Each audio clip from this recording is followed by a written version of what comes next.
ऊसाचं 100 टन उत्पन्न काढण्यासाठी आपण जे खताचे नियोजन करतो ते खत कधी टाकावे आणि कोणते टाकावे हे खूप महत्वाचं आहे.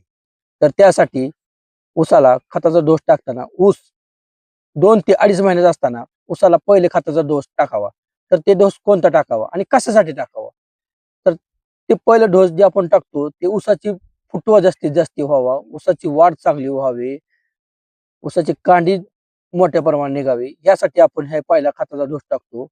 तर ते प्रति एकर खताचा डोस कोणता आहे? एका एकरासाठी 2 पोती युरिया किंवा जर आपण 24-24 जर टाकत असेल तर प्रति एकर 2 पोते 24-24, 1 पोते युरिया, त्यामध्ये 2 पोते सुपर गोळी, 1 पोते पोटॅश आणि मिक्स मायक्रोन्यूट्रिएंट. जर एवढं सगळं मिश्रण एकत्र करून हे आपल्या ऊसाला एका बाजूला टाकून घ्यावे. जर आपल्या ऊसामध्ये वाळवे, हुमणी आणि इतर किडीचा प्रादुर्भाव होत असेल, खोडकिडा, तर त्यासाठी फर्टेरा 4 किलो हे टाकून हे पहिलं बाडबांधणी करून घ्यावी. बाडबांधणी आपण खत टाकल्यानंतर मातीची आड खत केल्यानंतर त्याला लगेच पहिलं पाणी द्यावं.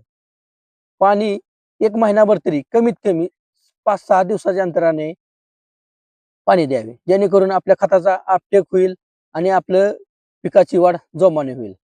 त्यानंतर दुसरं खत कधी टाकावे? दुसरं खत हे पिकाला 4 ते 4.5 महिन्याच्या आसपास टाकावे. तर त्याला आपण पक्की बांधणी म्हणतो. तर पक्की बांधण्यासाठी आपलं खताचा डोस कोणता असावा? तर काही शेतकऱ्यांची आवड असते, काही शेतकरी 10-26-26 टाकतात, काही शेतकरी 9-24-24 टाकतात, काही शेतकरी 12-32-16 टाकतात. परंतु माझ्या हिशोबाने जर आपण हा डोस केला तर हा डोस आपल्याला योग्य आणि उत्पन्न बी चांगलं देईल. तर या डोससाठी एका एकरासाठी 2 पोती युरिया, त्यामध्ये 2 पोते 9-24-24 चे 2 पोते, त्यामध्ये 1 पोता MOP म्हणजेच पांढरं पोटॅश आणि मिक्स मायक्रोन्यूट्रिएंट. मायक्रोन्यूट्रिएंट मिक्स मायक्रोन्यूट्रिएंट टाकताना त्यामध्ये मॅग्नेशियम सल्फेट ते 1 पोतं, झिंक सल्फेटचं 10 किलोची एक बॅग आणि फेरस सल्फेटची एक बॅग. परंतु हे जेव्हा आपण टाकत असतो त्यावेळेस हे डोस NPKच्या डोसमध्ये मिक्स करू नये. ज्यावेळेस आपण NPKचा डोस करतो त्यावेळेस ती चेरीच्या एका बाजूला करावं आणि मिक्स मायक्रोन्यूट्रिएंटचा डोस दुसऱ्या बाजूला करावं. का तर हे डोस जर आपण ह्याच्यामध्ये मिक्स केलं, मेन डोसमध्ये जर मिक्स केलं तर त्याचं पाणी होतं.